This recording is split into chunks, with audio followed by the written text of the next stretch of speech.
Mutual fund basic सिरीजमध्ये आजचा हा आपला चौथा व्हिडिओ आहे. या व्हिडिओमध्ये आपण या इक्विटी म्युच्युअल फंडच्या 11 सब कॅटेगरी आहेत त्या सब कॅटेगरींचा थोडक्यामध्ये माहिती घेऊया. त्याच्यामध्ये पहिली कॅटेगरी आहे large cap. Large cap fund या नावावरूनच आपल्या लक्षात येत आहे की या फंडमध्ये जी इन्व्हेस्टमेंट केली जाते ही लार्ज कॅपिटल असलेल्या कंपनीमध्ये. लार्ज कॅपिटल म्हणजे काय? भारतामध्ये याची व्याख्या अशा प्रकारची आहे की ज्या कंपनीचं मार्केट कॅपिटल हे 50,000 कोटीपेक्षा जास्त आहे अशा कंपनींना लार्ज कॅप कंपनीज असं म्हणून ओळखलं जातं. यांनाच आणखीन दुसऱ्या नावाने देखील ओळखलं जातं. It is a blue chip company. कारण का? त्या हायली स्टँडर्ड आणि रेप्युटेड कंपनी असतात. त्या क्षेत्रामध्ये ह्या नामांकित, प्रतिष्ठित आणि ग्लोबली स्टँडर्ड कंपनींचा समावेश याच्यामध्ये केलेला असतो. भारतामध्ये अशा बऱ्याच कंपन्या आहेत ज्या ग्लोबली ज्या नावाजलेल्या आहेत. या जवळपास अशा 100 कंपन्यांचा मिळून एक इंडेक्स बनवलेला आहे, त्याला निफ्टी 100 इंडेक्स असं म्हटलं जातं. आणि याच्यामध्ये भारतातल्या टॉप मोस्ट ज्या काही 100 कंपनी आहेत त्याचा समावेश याच्यामध्ये केलेला आहे. या कंपन्या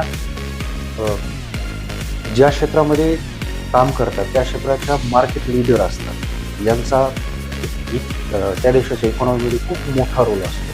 त्याच्यामुळे या कंपन्या खूप चांगला परतावा देतात. याच्यामध्ये केलेली इन्व्हेस्टमेंट ग्राहकांना कधीही नुकसानदायक ठरत नाही.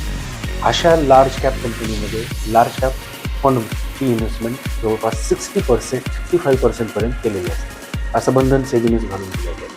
उरलेली जी काही इन्व्हेस्टमेंट असते ती अशा ठिकाणी केलेली असते जिथून आपल्याला फिक्स रिटर्न मिळत जातो.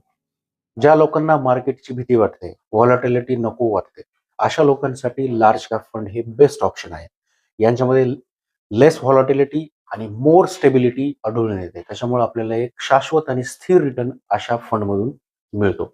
लार्ज कॅप कंपनी कोणत्या? फॉर एक्झाम्पल भारताची टॉप मोस्ट ज्या लार्ज कॅप कंपनी आहेत त्याच्यामध्ये TCS आहे, रिलायन्स इंडस्ट्रीज आहे, LT आहे, SBI बँक आहे, HDFC बँक आहे, ॲक्सिस बँक आहे. त्याचबरोबर वेगवेगळ्या ज्या फार्मास्युटिकल कंपन्या देखील याच्यामध्ये समावेश आहे. डॉक्टर रेड्डी किंवा अशा कंपन्यांचा याच्यामध्ये समावेश आहे. अशा फंडमध्ये तुम्ही इन्व्हेस्ट करून चांगल्या प्रकारे रिटर्न गेन करू शकता.